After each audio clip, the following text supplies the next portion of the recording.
Welcome to Takingdiabetesheadon.com. We're starting a new series here called the Peer-to-Peer, and it's actually having your peers tell you about diabetes. So today, I actually have a friend of mine, which is Jonny Candari. Johnny, how you doing? Doing Thank great, you. Chris. How are you doing today? Good, very good. And I guess you got kind of suckered into this by Teresa, right? Something like that. So you're a registered nurse. You're in charge of intensive care unit. You're head of the critical care department in one of the local hospitals, correct? Yes, that's correct. And you've been diagnosed with diabetes for how long? It's been about 10 years now. 10 years. And how did you get diagnosed with diabetes? So it was actually accidental when I had after I had my open heart surgery and everything. So open heart surgery. Yes, and then after that, my sugars were coming back, and that they noticed it was a little bit high. They took a look at my A1C, and it was elevated. So at that point, we were trying to take care of it then. And so, a question for you: you have some ethnicity in you, and what ethnicity are you? I'm Filipino. Filipino. So how hard is it to be Filipino, rice-based culture and noodle-based, especially with pancit and that type of stuff, to have diabetes? So of course, you know, I've grown up on rice, and it's just a staple of thing. You eat everything with rice, but of course it's hard. You know, for me and my wife, we try to reduce the amount of rice we have. We've tried doing a little bit of brown rice, but I think it's just reducing the amount of rice. So reducing the amount of rice. Because I always laugh. I have patients that come in and say, I just ate a little scoop of rice. But I was like, a scoop of rice, they have this great big scooper. Do you guys have that kind of scooper in your house? We have the nice big scooper there. No. Yes, but it's you know, it's hard, you know, when you've grown up that way, that everything you eat, you eat with rice. So you know the importance of taking care of diabetes. I know you've kind of teased at some period of time, and I know I heard that when Teresa had asked you to come on here, that you had said something about maybe not possibly doing everything you think you should do for diabetes. Is that correct?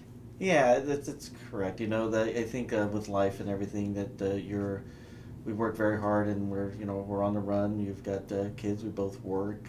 We both try to do the right thing, but then it's just easier to pick up a hamburger at McDonald's versus it is in preparing nice dishes. Your wife doesn't have diabetes, does she? No, she does not. And so when you talk about you and your wife are always on the go. Plus you work long hours. I remember because I used to work for you at the hospital, and when I was in the intensive care unit, and you worked long hours, sometimes from morning to night, and then come back again at night.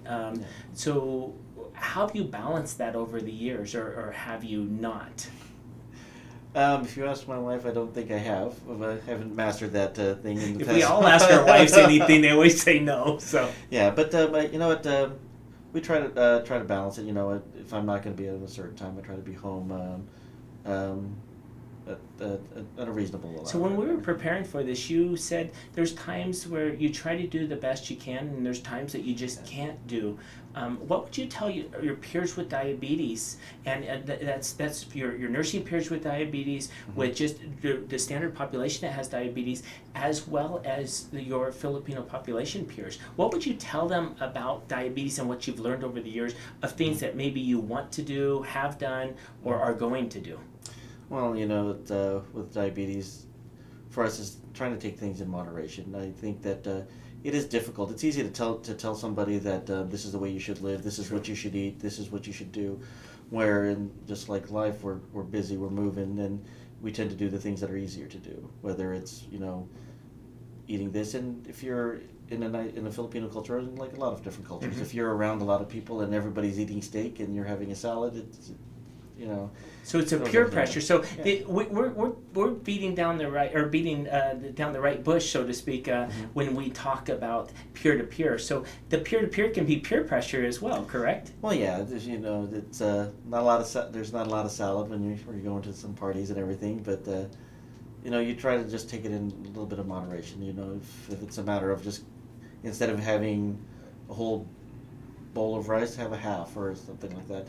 And for me, it's like I may have instead of having the lechon or whatever that, then I may just not eat as much. So but I'll drink more. I'll drink more water. So is there and the importance of diabetes. So what do you do to control your diabetes now? What type of stuff are you doing? So at this point, actually, I came to my doctor's office and. So right now I take medication, take metformin and Jardians. Okay. So, and those two have really controlled my sugar. I think I can't remember what my A1C was now, but So you're doing much lower. better. Yeah, I'm doing a lot better. And you and I both know, especially in the nursing profession, there's a lot of nurses out there that have diabetes, and sometimes it's hard to be a healthcare professional with a chronic illness and be able to talk to other people about ways to control it, because you're always trying to act like you have to kind of act as if you're the teacher and or the professor, and sometimes the professor can't have these things, but we're human beings as well.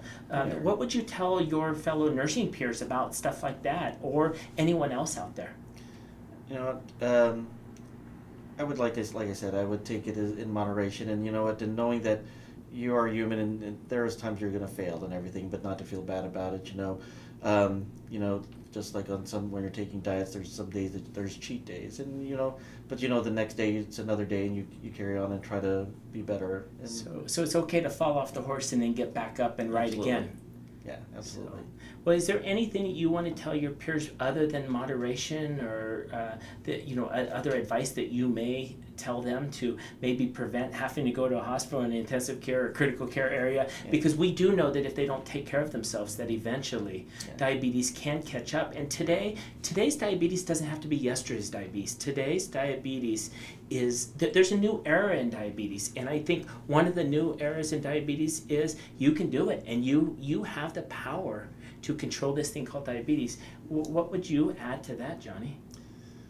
Well, for my peers and everything, I'd probably give them as that they should take care of themselves. We have our children and everybody, and then how hard it is. It can be very hard, but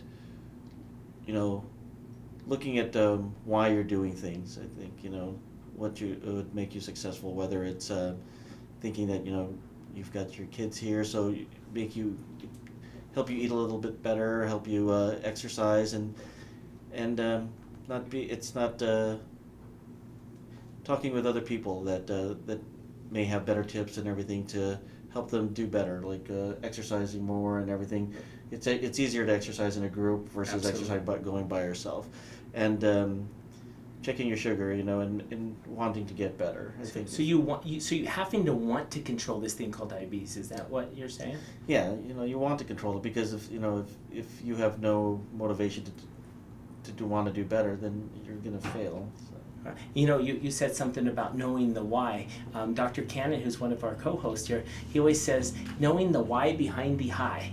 And I think that some of our previous shows you can go back and look at, but truly knowing the why behind the high. And I think this series here of having a person's peer, talking to them about diabetes, I think that's important. Obviously, that's you. Even though you're a nurse and you teach people, do you find that these kind of programs might assist you even? Yeah, no, I think the programs like this creates awareness, and then for yourself and for others, so that that you're not alone, that you can that other people may have the same difficulties as you are, well, as I am. Whether it's going that extra step, being aware that maybe I shouldn't have that extra soda, or maybe I should try drink more water. Maybe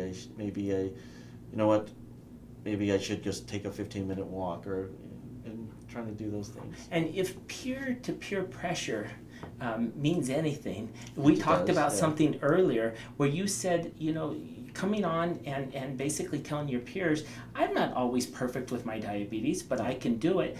But you said something about maybe making a promise to yourself, to your family, that you were going to attempt to do something better. What would you tell them even?